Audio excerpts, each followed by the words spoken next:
छतिए में छव गोली ठोक भेले।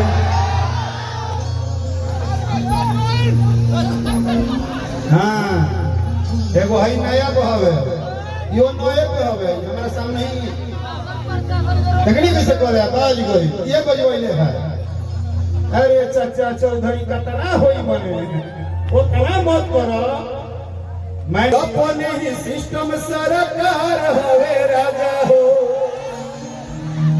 हवे राजा हो। क्या करेंगे नहीं नहीं अरे सुनिए ना उसको छेड़ने दीजिए के वाड़ी दूर दिल गतारे गतारी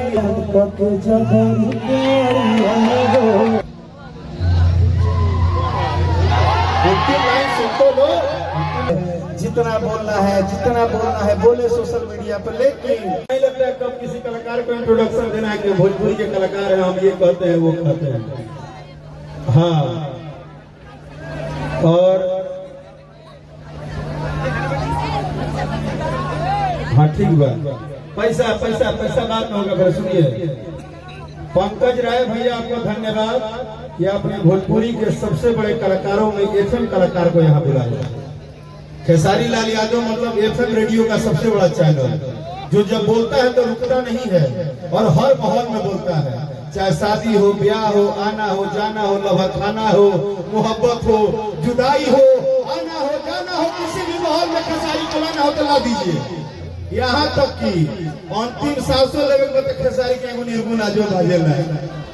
तो खेसारी से बड़ा चैनल कुछ नहीं अभी भोजपुरी में। हाँ एक बात है इतना अच्छा इंसान और ऐसी बातें मंच पर किसी कलाकार में करने की हिम्मत अगर है तो खेसारी लाल यादव पूरे मंच पे बोल रहे हैं। और ये बनावटी बात नहीं है क्योंकि देखो क्या है हमारी भोजपुरी है, भोजपुरी नहीं कोई भी इंडस्ट्री हो हर कलाकार आते हैं तो कहते हैं कि हम फलाना हम कम से कम पूरे परिवार को जोड़ के तो चलते हो। पूरा परिवार तो तुम्हारा है, तुमने सबको कहा तो कि खेसारी का पूरा परिवार यहाँ आया है, भाई के शादी में हम लोग आए हैं। और पंकज भैया आपको धन्यवाद कि आपने पूरे कलाकार को ये बताया कि भोजपुरी में कोई नहीं है, सब पंकज भैया के परिवार में परिवार की तरह यहाँ बैठे हैं और सारे देखो मंच पे ऐसे ही बैठे हैं। तो ऐसे भी कृष्णा बेदर्दी जब लिखे हैं तब ऐसा ही लिखे हैं कि लोग पागल हो जाएगा। ठीक है आपको लटकाना है या पेड़ पे लटकाइए, फांसी पे लटकाइए कि लोग लटकिए लोग। हम तो सीधा बोलते हैं अगर आप आराम है तो आपका स्वागत है। एक ही लाइन कि छतिए में छव गोली ठोक भेले।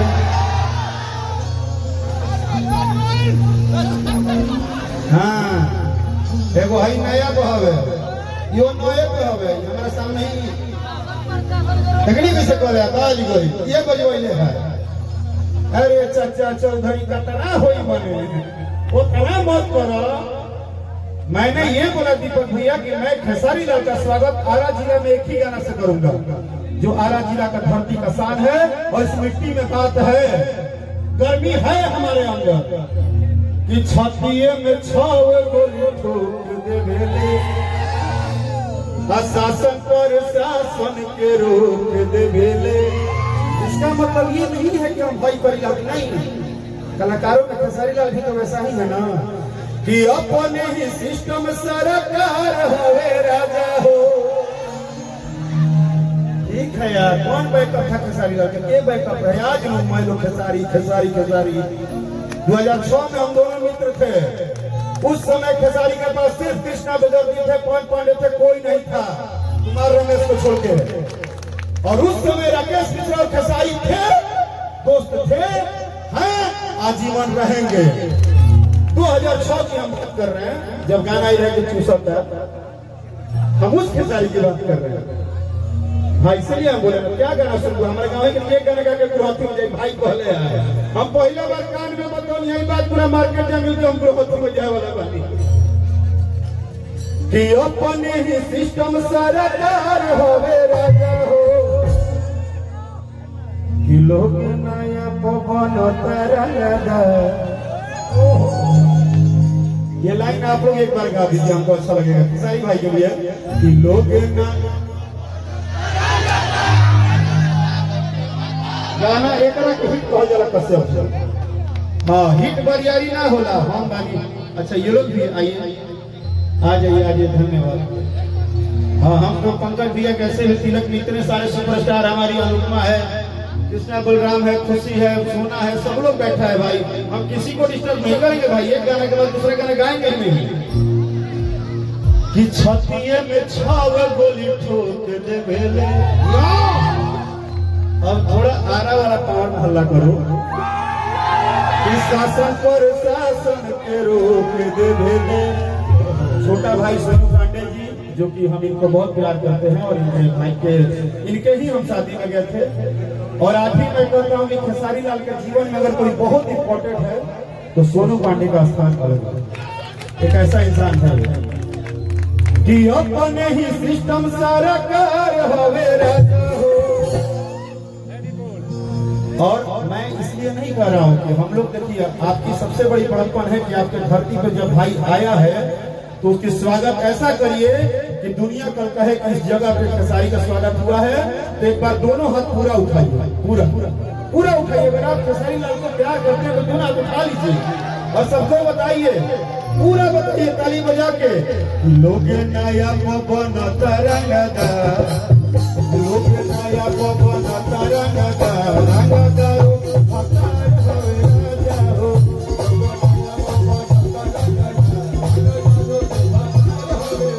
लोग नया पवन तरंगदा, रंगदारो भतार होवे राजा हो।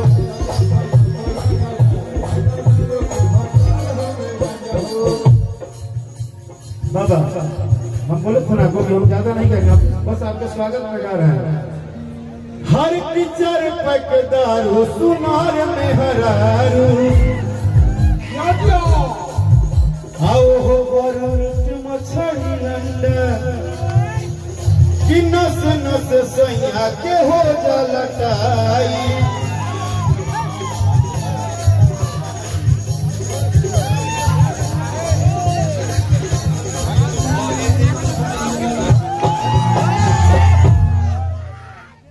भैया यहाँ बहुत कलाकार है, इसलिए हम बोल रहे हैं कि हम अपने चक्कर में हैं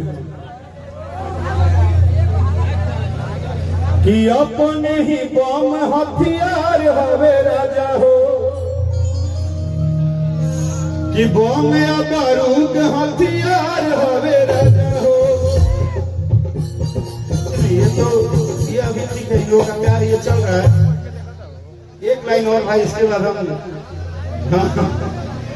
एक लाइन और है कि भारी है भारी था भारी रहेगा, कि भारी है भारी था भारी रहेगा। रंगदारी सुनो बाबू अब तो जारी रहेगा। दूसरा हमारे जाने का नहीं तो तुम टेंशन मत लो, हम मुखड़ा खाली। और एक लाइन 10 डिंपल आपको 1 मिनट खड़ा करेंगे। नहीं अरे सुनिए ना, उसको छेड़ने दीजिए आप। चलो ठीक है, भाई ने गट्टी दिया है, ताली बजा के अभिनंदन कर दो। हाँ भाई ने उड़ाया नहीं है क्योंकि पता था कि 200 रुपया हो जाएगा तो बाबा को नहीं मिलेगा। फिर भी इस मित्रता का मान रखने के लिए धन्यवाद। और अंतिम लाइन एक आपके लिए कि का कोई लाए रजऊ, की का कोई लाए रजऊ, हर नए रे कमर मुझ पहिला। नहीं नहीं नहीं नहीं, कि नए रे पलन हुच पहिला कमर मुझ पहिला रजऊ। बस एक मिनट को डिस्टर्ब करेंगे फिर बाबा की बात के जबारी के वाड़ी है अतूर दिला गतारे गतारी है हो की का कैलाए रजऊ, का कैलाए रजऊ।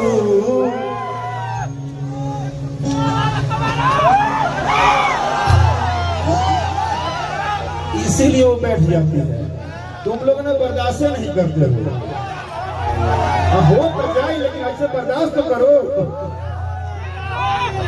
कि बात पके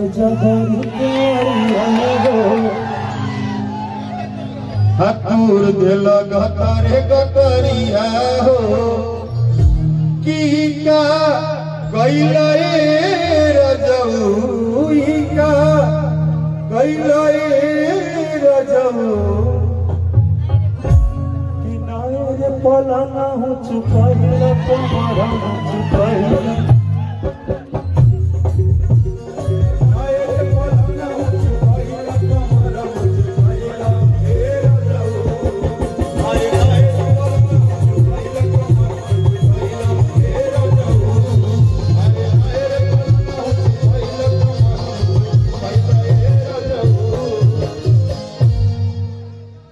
भैया सबसे शॉर्ट गाना हमने गाया है, इसलिए कि यहाँ मैं देख रहा हूँ कि कितना भरा है मैच। और अंतिम लाइन क्या है? अंतिम लाइन सुन तो लो, अंतिम लाइन सुन तो लो। सुनो मैंने भाई को क्यों खड़ा किया है।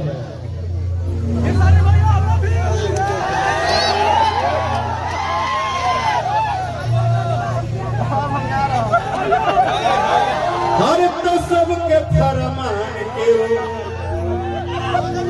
अरे सुन ले जब झार के तो सुन ले सबके फरमान के। ये आपकी फरमाइश ये लोग कर रहे हैं, हम नहीं कर रहे। रहस चाहे भीतरी रहस चाहे बहरी जिए ले राजा हमर शान से।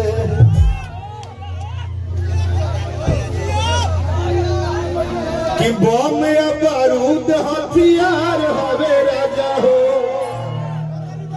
कि बम या बारूद हथियार हवे राजा हो। ठीक है, जिसको जितना गाना है, जितना बोलना है, जितना बोलना है बोले सोशल मीडिया पर, लेकिन लोग नए कौन बोलता है, नए कौन गाता है। छोटे बाबा एक बार पूरा ताली बजा के आइए। कि लोग नया पवन तारा गदा, लोग नया पवन तारा गदा,